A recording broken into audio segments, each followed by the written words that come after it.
ಇಷ್ಟು ದಿನ ಎಷ್ಟೋ ಕಷ್ಟನ ಹೆದರ್ಸಿದೀಯಾ, ಏನೆಲ್ಲ ಅವಮಾನ ಪಟ್ಟಿದೀಯಾ, ಬಟ್ ಇಷ್ಟು ನೋವನ್ನ ನೀನು ಯಾವತ್ತೂ ಮಾಡ್ಕೊಂಡಿರಲಿಲ್ಲ. ಈ ಮಾತನ್ನ ಇವತ್ತು ನಿನಗೆ ಹೇಳ್ತಾ ಇದ್ದೀನಿ ಗೊತ್ತಾ. ಇಷ್ಟು ನೋವನ್ನ ನೀನು ಯಾವತ್ತೂ ಮಾಡ್ಕೊಂಡಿರಲಿಲ್ಲ. ಎಷ್ಟು ನೋವನ್ನ ಬದುಕಬಾರ್ದಂತ ನಿರ್ಧಾರ ಮಾಡಿದೀಯಾ.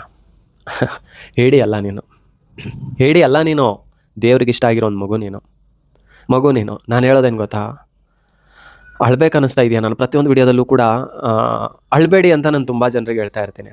ಬಟ್ ಇವತ್ತು ಫಸ್ಟ್ ಟೈಮ್ ನಾನು ಹೇಳ್ತಾ ಇದ್ದೀನಿ, ಅಳ್ಬೇಕಂತ ಅನಿಸಿದ್ರೆ ಹತ್ಬಿಡು. ಎಷ್ಟು ಅಳಬೇಕೋ ಅಷ್ಟು ಹತ್ಬಿಡು. ನಿಜವಾಗ್ಲೂ ನಿನ್ನ ಜೀವನದ ಬಗ್ಗೆ ನನಗೆ ತುಂಬ ನೋವಿದೆ. ಯಾಕಂತ ಅಂದರೆ ಹುಟ್ಟಿದಾಗಿಂದ ಇಲ್ಲಿವರೆಗೂ ಕೂಡ ನೀನು ತುಂಬ ತ್ಯಾಗಗಳನ್ನ ಮಾಡ್ತಾ ಬಂದಿದ್ದೀಯ.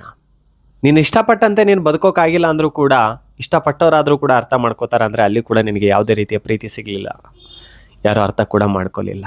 ಯಾರು ಅರ್ಥ ಮಾಡ್ಕೊಂಡಿಲ್ಲ ಅಂದರೂ ಕೂಡ ನಾನು ಇಷ್ಟಪಡುವಂಥ ಜೀವನ ಆದರೂ ಕೂಡ, ನನ್ನ ಜೊತೆಗಿರೋ ಜೀವ ಆದರೂ ಕೂಡ ಅರ್ಥ ಮಾಡ್ಕೊಳ್ಳಿ ಅಂತ ಬಯಸಿದೆ. ಅದು ಕೂಡ ಆಗಲಿಲ್ಲ.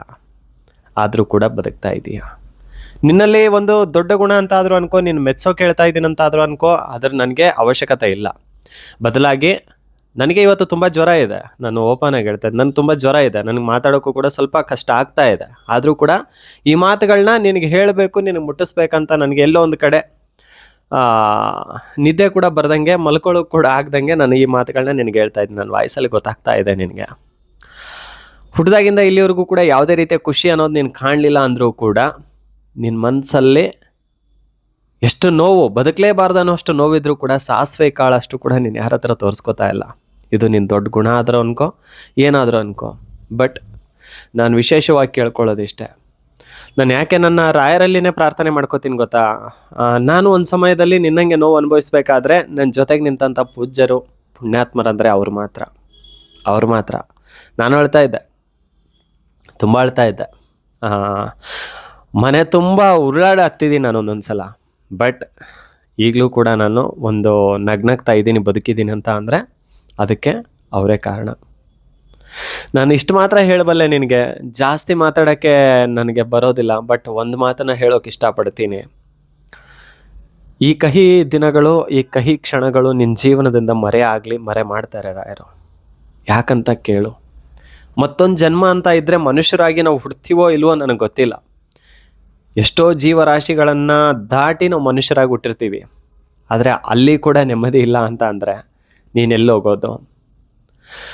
ತುಂಬ ಜನ ಹೇಳ್ತಾರೆ, ನಾವು ಹೋದ್ಮೇಲೆ ನೆಮ್ಮದಿ ಅಲ್ವಾ, ನಾವು ಹೋದ್ಮೇಲೆ ಆ ಜಾಗದಲ್ಲಿ ಇದ್ರೇ ಸ್ಮಶಾನದಲ್ಲಿ ನೆಮ್ಮದಿ ಅಂತ ಹೇಳ್ತಾರೆ. ನಿಜವಾಗ್ಲೂ ನಾನೇನು ಹೇಳ್ತೀನಿ ಅಂದರೆ, ಅಲ್ಲಿ ದೇಹ ಮಾತ್ರ ಹೋಗುತ್ತೆ, ಯಾರಿಗೊತ್ತು ಆತ್ಮ ಇಲ್ಲೇ ಸುತ್ತಾಡ್ತಾ ಇರುತ್ತೆ.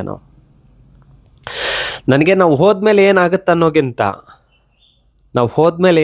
ಅನ್ನೋಗಿಂತ ಇಷ್ಟು ನೊಂದು ಬೆಂದಿದೆಯಲ್ವಾ ನೀನು, 4-5 ದಿನ ಆದರೂ ಕೂಡ ನೆಮ್ಮದಿಯಾಗಿರ್ಬೇಕನ್ನೋದು ನನ್ನ ಆಸೆ ವೈಯಕ್ತಿಕವಾಗಿ.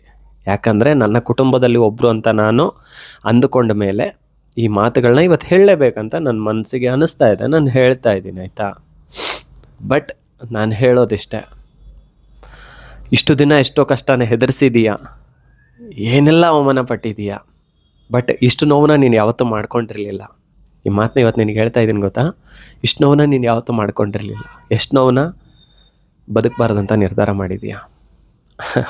ಹೇಳಿ ಅಲ್ಲ ನೀನು, ದೇವ್ರಿಗೆ ಇಷ್ಟ ಆಗಿರೋ ಒಂದು ಮಗು ನೀನು. ನಾನು ಹೇಳೋದೇನು ಗೊತ್ತಾ, ಅಳ್ಬೇಕು ಅನ್ನಿಸ್ತಾ ಇದೆಯಾ. ನಾನು ಪ್ರತಿಯೊಂದು ವಿಡಿಯೋದಲ್ಲೂ ಕೂಡ ಅಳಬೇಡಿ ಅಂತ ನಾನು ತುಂಬ ಜನರಿಗೆ ಹೇಳ್ತಾ ಇರ್ತೀನಿ. ಬಟ್ ಇವತ್ತು ಫಸ್ಟ್ ಟೈಮ್ ನಾನು ಹೇಳ್ತಾ ಇದ್ದೀನಿ, ಅಳ್ಬೇಕಂತ ಅನಿಸಿದ್ರೆ ಹತ್ಬಿಡು. ಎಷ್ಟು ಅಳಬೇಕೋ ಅಷ್ಟು ಹತ್ಬಿಡು. ನಾನು ಸ್ಪೀಡಾಗಿ ಮಾತಾಡೋಕ್ಕಾಗ್ತಾ ಇಲ್ಲ. ಹತ್ಬಿಡು. ಎಷ್ಟು ಅಳ್ಬೇಕು ಅನ್ಸುತ್ತಲ್ಲ ಹತ್ಬಿಡು. ನಾನು ಸಾಮಾನ್ಯವಾಗಿ ಎಲ್ರಿಗೂ ಕೂಡ ಅಳಬೇಡ ಅಂತ ಹೇಳ್ತೀನಿ. ನಿನಗೆ ಅಳ್ಬೇಕಂತ ಅನ್ನಿಸ್ತಾ ಇದೆ ಅಲ್ಲ ಈಗ, ಹತ್ಬಿಡು. ಸಾಕಾದಷ್ಟು ಹತ್ಬಿಡು. ನಿನಗೆ ಸಾಕು ಅಂತ ಅನ್ನಿಸ್ಬೇಕು. ಬಟ್ ಆ ಕಣ್ಣೀರು ಇವತ್ತಿಗೆ ಕೊನೆ ಆಗಬೇಕು. ಇನ್ನು ಮುಂದೆ ನೀನು ಚೆನ್ನಾಗಿರಬೇಕು. ದೇಹಕ್ಕೆ ವಯಸ್ಸಾಗಿರ್ಬೋದು, ಮನಸ್ಸಿಗಲ್ಲ. ಒಂದು ಪುಟ್ಟ ಮನಸ್ಸು ನಿಂದು. ಎಲ್ಲವನ್ನು ತ್ಯಾಗ ಮಾಡಿದೀಯಾ. ಚಿಕ್ಕ ವಯಸ್ಸಿಂದಲೂ ಕೂಡ ಕಷ್ಟಪಡ್ತಾ ಬಂದಿದೀಯಾ. ಅಂದರೆ ಕಷ್ಟ ಅಂದರೆ ಹೊರಗಡೆ ಹೋಗಿ ಕೆಲಸ ಮಾಡೋದು ಮಾತ್ರ ಅಲ್ಲ, ಎಲ್ಲ ರೀತಿಯ ಮಾತುಗಳನ್ನ ಕೇಳ್ತಾ ಬಂದಿದೀಯಾ. ಆಟಕ್ಕುಂಟು ಲೆಕ್ಕಕ್ಕಿಲ್ಲ ಅನ್ನೋ ರೀತಿ ಕೂಡ ಕೆಲವರು ನಿನ್ನ ನೋಡಿದ್ದಾರೆ. ಬಟ್ ನೀನು ಚೆನ್ನಾಗಿರಬೇಕು, ಇರ್ತೀಯ. ನಾನು ಪೂಜಿಸೋ ರಾಯರು ಖಂಡಿತ ಹೇಳ್ತೀನಿ, ಅವ್ರನ್ನ ನಂಬು, ಖಂಡಿತ ಕೈ ಬಿಡಲ್ಲ. ಎಷ್ಟು ಸೂಕ್ಷ್ಮವಾಗಿ ನಮ್ಮನ್ನು ಅರ್ಥ ಮಾಡ್ಕೋತಾರಂತ ಅಂದರೆ, ನಮ್ಮ ದೇಹದಲ್ಲಿ ಎಷ್ಟು ನರಗಳಿದೆಯೋ, ಎಷ್ಟು ನಾವು ರಾಯರ್ನ ನಂಬ್ತೀವಿ ಗೊತ್ತಾ, ಅಷ್ಟು ನಮ್ಮಲ್ಲಿ ಬೆರ್ತೋಗ್ಬಿಡ್ತಾರೆ. ಆಯಿತಾ? ಎಷ್ಟು ಬೆರ್ತೋಗ್ಬಿಡ್ತಾರೆ ರಾಯರು. ಪ್ರತಿಯೊಂದರಲ್ಲೂ ಕೂಡ ದುಃಖನೇ ತುಂಬ್ಕೊಂಡಿದೀಯಾ? ಪ್ರತಿಯೊಂದು ಹಂತದಲ್ಲೂ ಕೂಡ ಸೋಲನೆ ನೋಡ್ತಾ ಬಂದಿದೀಯಾ? ಎಲ್ಲರನ್ನ ನೀನು ಅರ್ಥ ಮಾಡ್ಕೋಬೇಕು, ನೀನು ಪ್ರೀತಿಸೋಕೆ ಹೋಗ್ತೀಯ, ಎಲ್ಲರನ್ನೂ ಕೂಡ ಅರ್ಥ ಮಾಡ್ಸೋಕೆ ಹೋಗ್ತೀಯ ಅಂದರೆ ಬೇರೆಯವ್ರಿಗೆ ನಿನ್ನ ಅರ್ಥ ಮಾಡ್ಸೋಕೆ ಹೋಗಲ್ಲ, ಪ್ರೀತಿನ ಕೊಡೋಕೆ ಹೋಗ್ತೀಯ. ಪ್ರೀತಿನ ತೊಗೊಂಡು ತಿರಸ್ಕಾರ ಮಾಡಿದವರು ಇದ್ದಾರೆ, ಅವಶ್ಯಕತೆ ಇದ್ದಾಗ ಬಳಸ್ಕೊಂಡವರು ಇದ್ದಾರೆ, ನಿನ್ನ ಕೀಳಾಗಿ ನೋಡಿದವರು ಇದ್ದಾರೆ, ಮತ್ತು ನಿನಗೆ ಒಂದು ಮಾತು ಅಂದವರು ಇದ್ದಾರೆ, ನಿನ್ನಿಂದ ನನ್ನ ಪರಿಸ್ಥಿತಿ, ನನ್ನ ಜೀವನ ಹಾಳಾಯಿತು ಅಂತ ಅಂದವರು ಇದ್ದಾರೆ. ಬಟ್ ಒಂದು ಸತ್ಯ ಹೇಳ್ತೀನಿ, ನೀನು ಯಾರ ಜೀವನ ಹಾಳು ಮಾಡಿಲ್ಲ, ಯಾರ ಜೀವನಕ್ಕೂ ನೀನು ಅಡ್ಡಿ ಆಗಿಲ್ಲ. ನೀನು ದುಃಖ ಪಟ್ಟಿದೀಯಾ, ನೀನು ಉಪವಾಸ ಇರ್ತೀಯ, ಬಟ್ ಏನು ಅನ್ಕೋಬಾರ್ದಂತ ಎಡ್ತು ತಿಂದಿರ್ತೀಯ ಯಾವತ್ತಾದರೂ ಕೂಡ. ಬಟ್ ಮನಸ್ಸಿಂದ ಊಟ ಮಾಡಿ ತುಂಬ ದಿನ ಆಯ್ತಲ್ಲ. ಹತ್ತಿರ ಇದ್ದರೆ ನನ್ನ ಕುಟುಂಬದಲ್ಲಿ ಒಬ್ಬರು ಅಂತ ನಾನು ಊಟನೇ ಮಾಡಿಸ್ಬಿಡ್ತಿದ್ದೆ ಕೈ ತುತ್ತು. ಬಟ್ ಈಗಲೂ ಕೂಡ ಮನ್ಸಾರೆ ಊಟ ಮಾಡಿ ತುಂಬ ದಿನ ಆಯಿತು. ನನಗೆ ಬೆಲೆ ಕೊಡೋದಾಯಿತು ಅಂದರೆ ದಯವಿಟ್ಟು ಕೂಡ ಊಟ ಹಾಕ್ಕೊಂಡು ಊಟ ಮಾಡು, ದಯವಿಟ್ಟು ಕೂಡ ಊಟ ಮಾಡು.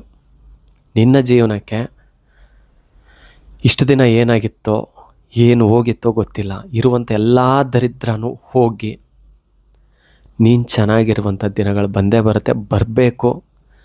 ನಾನು ಗುರುಗಳು ಮಾತ್ರ ಅಲ್ಲ, ಆರಾಧ್ಯ ದೇವರು ಅಂತ ಪೂಜಿಸ್ತಾ ಇರುವಂಥ ನನ್ನ ರಾಯರು, ನಿಮ್ಮೆಲ್ಲರ ರಾಯರು ಖಂಡಿತವಾಗ್ಲೂ ಕೂಡ ನಿನಗೆ ಬೆಳಕನ್ನು ಕೊಡ್ತಾರೆ. ನಿನ್ನ ಕೈ ಬಿಡಲ್ಲ, ಸಾಧ್ಯನೇ ಇಲ್ಲ ನಿನ್ನ ಕೈ ಬಿಡೋಕ್ಕೆ ಸಾಧ್ಯ ಇಲ್ಲ. ಯಾಕಂದರೆ ಅವರ ಶಕ್ತಿ ಇದೆ ಅಲ್ಲ, ಅಪಾರವಾದದ್ದು. ಸಾಮಾನ್ಯ ಗುರುಗಳಲ್ಲ ರಾಯರು. ನಾನು ಅವ್ರ ಬಗ್ಗೆ ತುಂಬ ಮಾತಾಡೋಕೆ ಹೋದರೆ ಕಣ್ಣೀರು ಬಂದುಬಿಡುತ್ತೆ. ಯಾಕಂದರೆ ಪಾಪಿ ನಾನು, ನನ್ನಂಥವನಿಗೆ ಒಳ್ಳೇದು ಮಾಡಿದ್ದಾರೆ. ನಿಜವಾಗ್ಲೂ ಹೇಳ್ತಾ ಇದ್ದೀನಿ. ಒಂದೊಂದು ಸಲ ನನಗೇನು ದುಃಖ ಆಗುತ್ತಂದರೆ, ನನ್ನ ಯೋಗ್ಯತೆ, ನಂದು ಮಾತ್ರ ಹೇಳ್ತೀನಿ, ರಾಯರ ಒಂದು ಪಾದರಕ್ಷೆ ಆಗೋಷ್ಟು ಯೋಗ್ಯತೆ ನನಗಿಲ್ವಲ್ಲ ಅಂತ. ಹೋಗ್ಲಿ, ನಾನು ದಾರಿಲಿ ಮಲ್ಕೊಂಡ್ಬಿಡ್ತೀನಿ, ನನ್ನ ಬೆನ್ನ ಮೇಲೆ ಒಂದು ಕಾಲು ನೈಟಾದರೂ ಹೋದರೂ ಕೂಡ ರಾಯರು ನಾನು ಧನ್ಯನಾಗ್ಬಿಡ್ತೀನಲ್ಲಪ್ಪ, ಧನ್ಯನಾಗಿ ಮಾಡಿದ್ದಾರೆ. ಬಟ್ ನನ್ನ ಒಂದು ತಪ್ಪುಗಳಿಗೆ ಕ್ಷಮೆ ಕೊಟ್ಟರಲ್ಲ ಅನ್ಕೊತೀನಿ, ಆ ಭಾಗ್ಯನೂ ನನಗಿಲ್ವಲ್ಲ. ಆದರೆ ಅವ್ರ ಕರುಣೆ ಅಪಾರವಾದದ್ದು. ನಾನು ಹೇಳೋದಿಷ್ಟೇ ನಿನಗೆ, ಆಳವಾಗಿ ಅವ್ರನ್ನ ನಂಬು, ಬಿಡಬೇಡ, ಅವ್ರ ಪಾದನ ಬಿಡಬೇಡ.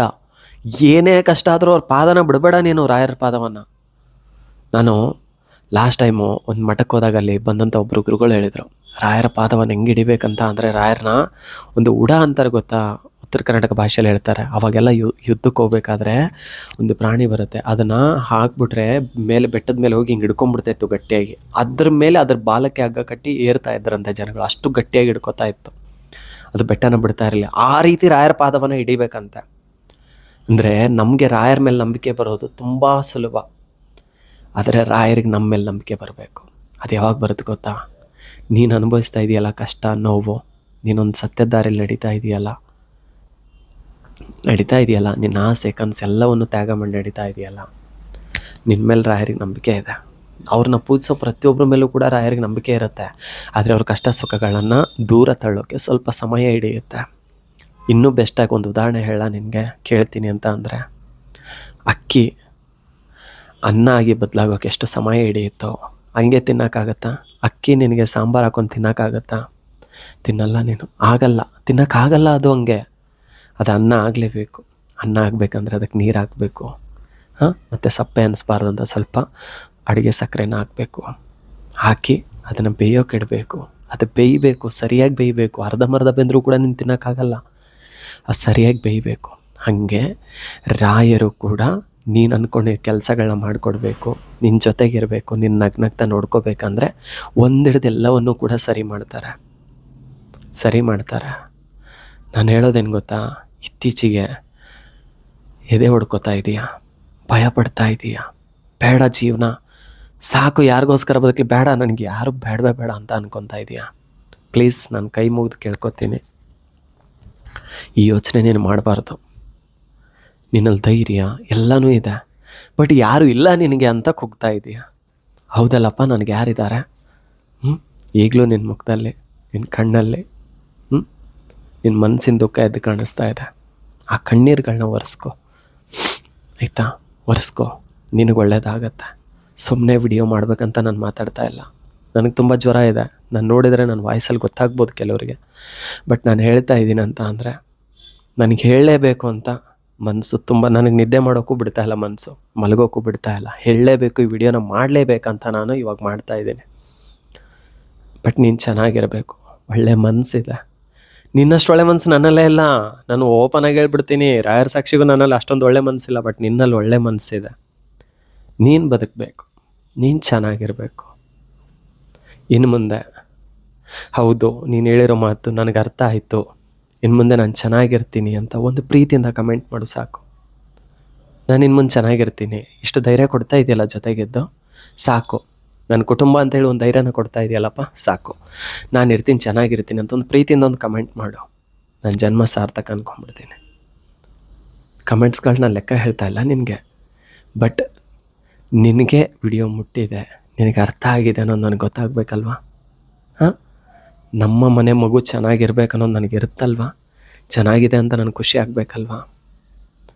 ಸುಮ್ಮನೆ ಮಾತಾಡ್ತಾ ಇಲ್ಲ ನಾನು. ನೀನು ಚೆನ್ನಾಗಿರಬೇಕು, ಕಷ್ಟ ಸುಖ ಕೇಳೋಕೆ ಯಾರಿಲ್ಲ ಅಂತ ಅನ್ಕೋಬೇಡ, ಆಯಿತಾ?